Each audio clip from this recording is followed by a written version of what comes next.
Okay guys, so today I'm working on Nissan Pathfinder 2016 model, and this is the fuel pump I want to replace. Now I'm just gonna show you location of the fuel pump and the procedures you can take. I won't be showing any practical steps because I'm very busy.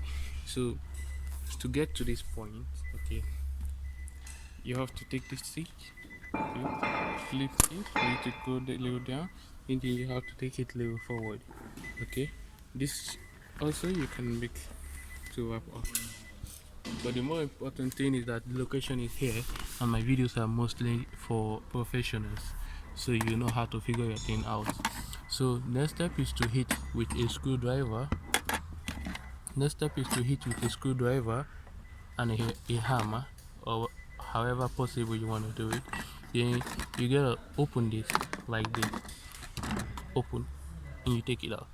Okay, be careful with the rubber there, careful not to damage it, and if possible you can replace it.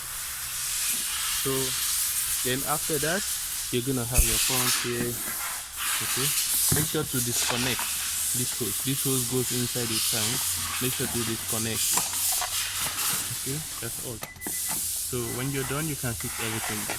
You will need to remove this air duct too for your own suitability.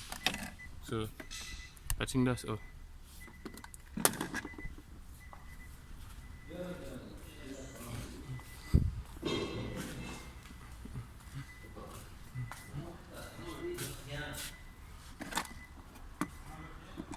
Yo, thank you so much guys for watching. Please subscribe.